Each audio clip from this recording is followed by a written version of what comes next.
সকল শিক্ষার্থীকে স্বাগত জানিয়ে শুরু করছি ম্যাথ ক্লাস। আজকে আমি ম্যাথ ক্লাসে নবম শ্রেণীর গণিত এর এক্সারসাইজ 7 কোশ্চেন নম্বর 2 এই অঙ্কটি সহজে সমাধান দেব। এখানে সুষম যৌগিক ঘনবস্তুর পরিমাপ বের করতে হবে। কোশ্চেন নম্বর 2 তে চিত্রে সড়কে ব্যবহৃত প্লাস্টিকের তৈরি নিরেট ঘনবস্তুর ভূমির ক্ষেত্রফল 1256.64 বর্গ সেন্টিমিটার এবং হেলানো তলের দৈর্ঘ্য 26 সেন্টিমিটার। ঘনবস্তুটির বক্রতলের রং করতে প্রতি বর্গ সেন্টিমিটারে 1.50 টাকা খরচ হলে মোট কত টাকা খরচ হবে? ঘনবস্তুটি কতটুকু প্লাস্টিক আছে? প্রথমে ঘনবস্তুটি অঙ্কন করি। এখানে নিরেট কোণাকৃতি ঘনবস্তু মনে করি, চিত্রটি অঙ্কন করি। দেখো ভূমির ক্ষেত্রফল, অর্থাৎ এই যে ভূমি এতটুকু, এর ক্ষেত্রফল দেওয়া আছে। কি দেওয়া আছে? 1256.64 বর্গ সেন্টিমিটার, অর্থাৎ এই ভূমিটার ক্ষেত্রফল। এখানে যদি আমরা প্রতীক ব্যবহার করি, অর্থাৎ মনে করি এ বি সি ডি, এটা মনে করলাম ডি বিন্দুতে এখানে হচ্ছে 90 ডিগ্রি কোণ, অর্থাৎ এটা লম্বভাবে আছে এডি, এটা উচ্চতা, এটাকে এইচ দ্বারা প্রকাশ করা হয়। এখানে হেলানো যে এসি বা এবি, এটাকে এল দ্বারা প্রকাশ করা হয়, হেলানোর দৈর্ঘ্য এসি বা এবি। এখানে হচ্ছে বিডি হচ্ছে ব্যাসার্ধ, এই ভূমির যে ক্ষেত্রফলের ব্যাসার্ধ, এটা হচ্ছে আর, এটাও আর হবে, অর্থাৎ এখানে বিসি ইকুয়াল হচ্ছে 2r, অর্থাৎ ডি আমরা ব্যাস মনে করতে পারি, এখানে এটা ব্যাস। এখন দেখো এটা ভূমির ক্ষেত্রফল দেওয়া, এই যে ভূমি এখানে কি বৃত্ত আকৃতি, এভাবে গোলাকার। এখন ভূমির ক্ষেত্রফল বৃত্তের ক্ষেত্রফলের সমান হবে। বৃত্তের ক্ষেত্রফল কি পাই আর স্কয়ার, তাহলে ভূমির ক্ষেত্রফল কি হবে? এখানে পাই আর স্কয়ার ইকুয়াল হবে এখানে 1256.64 বর্গ সেন্টিমিটার। আমরা জানি ভূমির ক্ষেত্রফল কি, যেহেতু ভূমি বৃত্ত আকৃতি, সুতরাং এর বৃত্তের ক্ষেত্রফল হবে অর্থাৎ পাই আর স্কয়ার হবে। তাহলে প্রশ্ন মতে পাই আর স্কয়ার ইকুয়াল এটা, অর্থাৎ এখানে 1256.64 সেন্টিমিটার স্কয়ার, অর্থাৎ এটা হবে। এরপর কি এখান থেকে আমরা আর এর মান বের করব। এখানে দেখো ঘনবস্তুটি বক্রতলের, অর্থাৎ ঘনবস্তুটি বক্রতলের ক্ষেত্রফল। তাহলে আমরা ভূমির ক্ষেত্রফল পেয়েছি, বক্রতলের ক্ষেত্রফলের সূত্র কি? কোণকের সূত্র অনুসারে কোণকের বক্রতলের ক্ষেত্রফলের সূত্র হচ্ছে পাই আর এল, অথবা pi r root over h square plus r square, এটা হবে। যে কোনো একটি সূত্রের মাধ্যমে আমরা এটা করতে পারবো। দেখো এখানে এইচ হচ্ছে উচ্চতা, তাহলে আমাদের উচ্চতা বের করতে হবে আর এখানে ব্যাসার্ধ, এখান থেকে ব্যাসার্ধ বের করে নিব। এরপর দেখো এরপর ঘনবস্তুটি কতটুকু প্লাস্টিক আছে, অর্থাৎ এই ঘনবস্তুটি কতটুকু প্লাস্টিক আছে সেই সূত্র কি? অর্থাৎ আয়তন ঘনবস্তুটির আয়তন কি?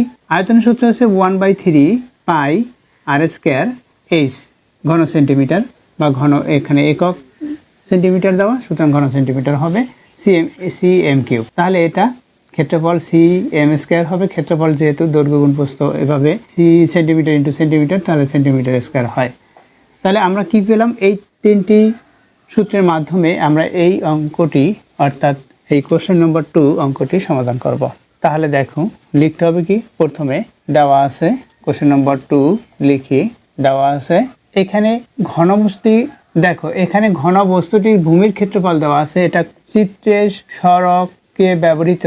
তাহলে এখানে একটি চিত্র আছে সাথে, অবশ্যই চিত্রটি এখানে অঙ্কন করে নিতে হবে, যেহেতু চিত্রে দেওয়া আছে। তাহলে চিত্রটি এভাবে একটি চিত্র দেওয়া, এভাবে একটা কোণক। এরপর এই কোণকটি নিরেট, এখানে নিরেট কথা বলছে, নিরেট ঘনবস্তুটির ভূমির ক্ষেত্রফল, এখানে ভূমির ক্ষেত্রফল দেওয়া আছে। কোণক আকৃতির ঘনবস্তুটির ভূমির ক্ষেত্রফল, ঘনবস্তুটির ভূমির ক্ষেত্রফল কি দেওয়া আছে? এখানে 1256.64 সেন্টিমিটার স্কয়ার, অর্থাৎ বর্গ সেন্টিমিটার, এটা দেওয়া আছে। এবং কি দেওয়া আছে? হেলানো তলের দৈর্ঘ্য, অর্থাৎ এল এর মান, হেলানো তলের দৈর্ঘ্য, এবং হেলানো তলের দৈর্ঘ্য অর্থাৎ এল ইকুয়াল, হেলানো তলকে এল দ্বারা প্রকাশ করা হয়, এল ইকুয়াল এখানে 26 সেন্টিমিটার সিএম এটা। এখন আমাদের এখান থেকে যেহেতু ঘন বস্তুটার বক্রতলের ক্ষেত্রফল নির্ণয় করতে বলেছে, সুতরাং আমরা এই বক্রতলের ক্ষেত্রফলের সূত্র অনুসারে আমরা এখানে বের করব। দেখো এখানে বক্রতলের সূত্র কি? বক্রতলের সূত্র হচ্ছে, এখানে কোণকের বক্রতলের ক্ষেত্রফলের সূত্র পাই আর এল। এখান থেকে এই যে পাই আর এল, এল এর মান বের করে নিতে হবে। আবার এখানে আর দেওয়া নেই, আর এর মান নির্ণয় করতে হবে। এখানে যেহেতু ক্ষেত্রফল দেওয়া আছে। তাহলে আমরা জানি কোণকের ভূমির ক্ষেত্রফল, এই যে ঘনবস্তুটির ভূমির ক্ষেত্রফল, তাহলে কি আমরা জানি কোণকের, লিখি, আমরা জানি কোণকের ভূমির ক্ষেত্রফল পাই আর স্কয়ার বর্গ একক, এটা আমরা জানি। প্রশ্ন মতে পাই আর স্কয়ার ইকুয়াল এখানে 1256.64, বা যেহেতু আর এর মান বের করতে হবে সুতরাং আর ইকুয়াল, দেখো আর এর এখানে পাই আছে, পাই দিয়ে প্রথমে ভাগ দিতে হবে এবং এই যে বর্গ আছে উভয়পক্ষে বর্গমূল করতে হবে, অর্থাৎ আমরা লিখে দিতে পারি সংক্ষিপ্তভাবে এটা প্রথমে 1256.64 বাই পাই এখানে বর্গমূল এটা। এখন আমরা এখান থেকে আর এর মান বের করব, আমরা ক্যালকুলেটর ব্যবহার করব। এখানে পাই এর মান কি, পাই এর মান হচ্ছে পাই ইকুয়াল 3.1416, এই মান বসিয়ে এটাকে ভাগ করে বর্গমূল করব, অর্থাৎ ক্যালকুলেটর ব্যবহার করে পাই 1256.64 বাই 3.1416 ইকুয়াল দেই। দেখো আমরা ক্যালকুলেটর ব্যবহার করে পেয়েছি এখানে শুধুমাত্র 20 সেন্টিমিটার।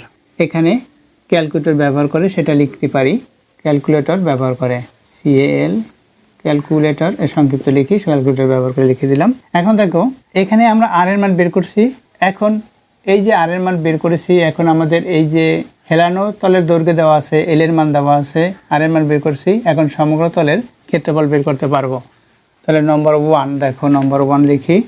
এখানে আমরা জানি ঘন বস্তুটির বক্রতলের ক্ষেত্রফল, এখানে এটা হচ্ছে বক্রতলের ক্ষেত্রফল, আমরা বের করতে পারবো।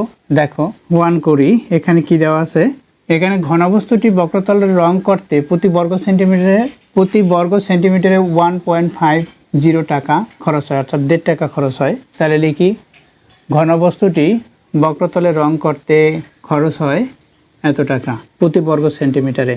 তাহলে লিখি, দেওয়া আছে, এটা দেওয়া আছে ঘনবস্তুটি প্রতি বর্গ সেন্টিমিটারে রং করতে খরচ হয় 1.50 টাকা, অর্থাৎ 1.5 টাকা খরচ হয়।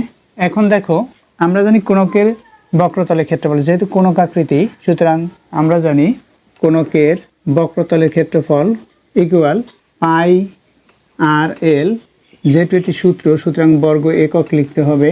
অতএব ঘনবস্তুটির বক্রতলের ক্ষেত্রফল, অতএব ঘনবস্তুটির বক্রতলের ক্ষেত্রফল পাই এর মান হচ্ছে 3.1416 ইন্টু আর এর মান পেয়েছি 20 ইন্টু এল হচ্ছে 26 বর্গ সেন্টিমিটার, সুতরাং cm স্কয়ার দেই ইকুয়াল দেই। আমরা এখানে ক্যালকুলেটর ব্যবহার করি, দেখো ক্যালকুলেটর ব্যবহার করে পাই 1633.632 cm স্কয়ার, এটা পেয়েছি বক্রতলের ক্ষেত্রফল, ঘনবস্তুটির বক্রতলের ক্ষেত্রফল পেয়েছি এটা। সুতরাং 1 বর্গ সেন্টিমিটার খরচ হয় এত টাকা, অর্থাৎ এত বর্গ সেন্টিমিটার খরচ হয় কত, এটার সাথে এটা গুণ হবে, উত্তর হবে সেটা। তাহলে লিখি আমরা 1 বর্গ সেন্টিমিটারে রং করতে খরচ হয় 1.50 টাকা, এত টাকা খরচ হয়। অতএব কত বর্গ সেন্টিমিটার, এত বর্গ সেন্টিমিটার, অতএব 1633.632 বর্গ সেন্টিমিটারে রং করতে, এখানে যেহেতু লেখা আছে কমা দিয়ে খরচ হয় বেশি হবে, তাই এর সাথে 1633.632 ইন্টু 1.50 এত টাকা হবে। যেহেতু এটা টাকায় আমরা এখানে টাকা লিখি, ইকুয়াল দেই। আমরা ক্যালকুলেটর ব্যবহার করি, ক্যালকুলেটর ব্যবহার করে পাই, দেখো ইন্টু 1.5 ইকুয়াল কি পেলাম 2450.448 অর্থাৎ 45 টাকা।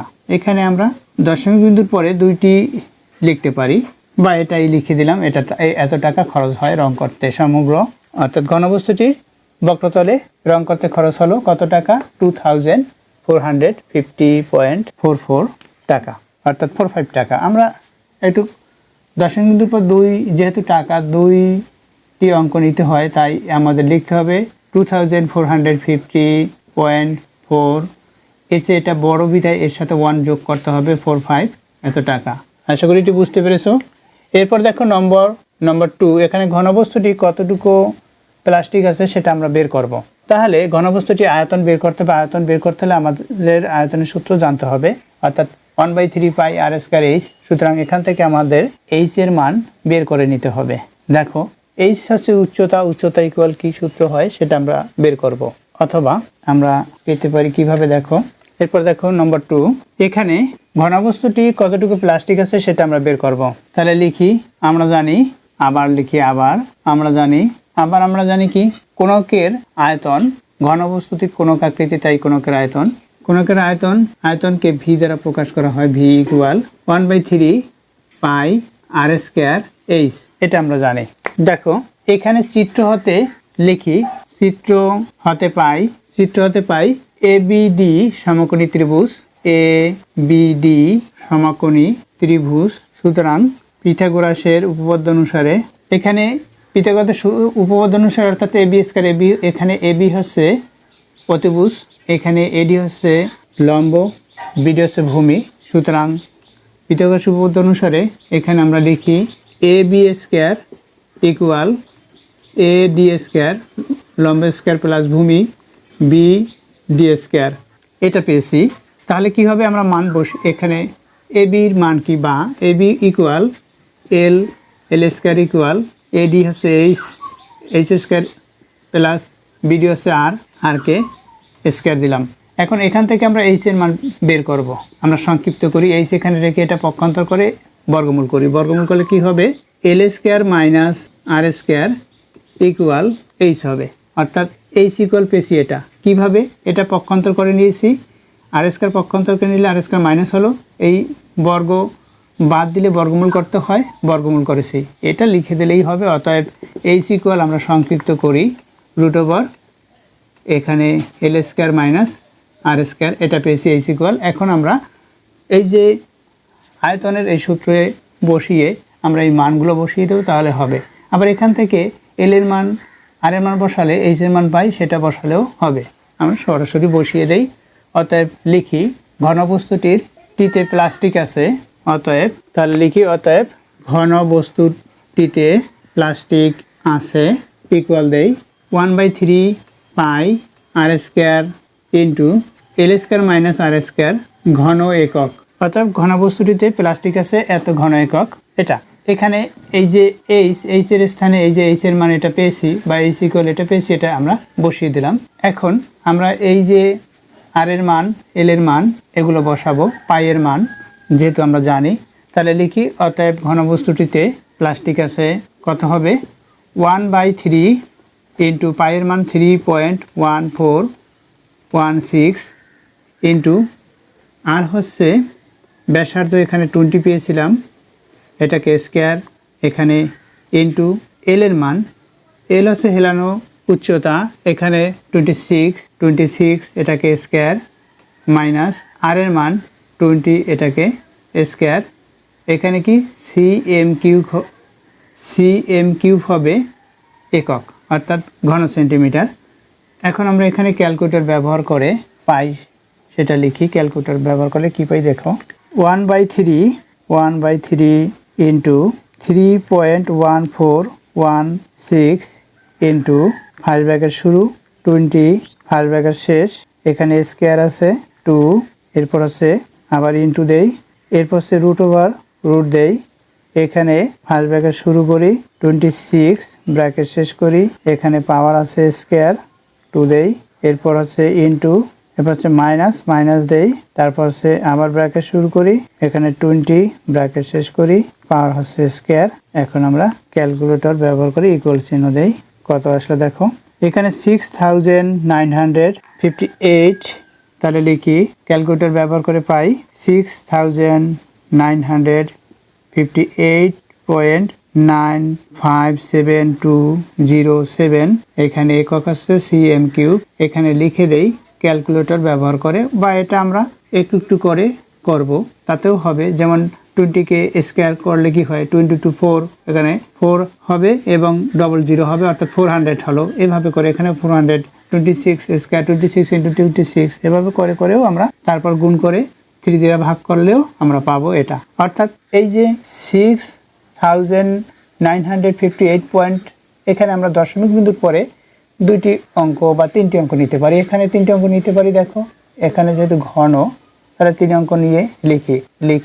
6958.957 পর্যন্ত নিই cm কিউব। এটা হচ্ছে অ্যান্সার। এখানে ক্যালকুলেটর ব্যবহার করে লিখতে পারি, ক্যালকুলেটর ব্যবহার করে সংক্ষিপ্ত লিখে দিই বা ক্যালকুলেটর ব্যবহার করে। আশা করি এটি বুঝতে পেরেছো কিভাবে এই অঙ্কগুলো করতে হবে। অর্থাৎ এই অঙ্কগুলো করতে হলে অবশ্যই সূত্র সম্পর্কে অবগত হতে হবে। অর্থাৎ কোণক সম্পর্কিত যত কোশ্চেন থাকবে সেই কোশ্চেনের অ্যান্সার দিতে হলে কোণক সম্পর্কিত যত সূত্র আছে, ইতিপূর্বে সূত্রগুলো ব্যাখ্যা দিয়েছি, সেই সূত্রগুলো ভালো করে জানলে বা বুঝতে পারলে এই কোণক সম্পর্কের সমস্ত কোশ্চেনের অ্যান্সার দেওয়া সম্ভব হবে। আশা করি বুঝতে পেরেছো। এতক্ষণ ম্যাথ ক্লাসের সাথে থাকার জন্য সকলকে ধন্যবাদ জানিয়ে আজকের মতো বিদায় নিচ্ছি।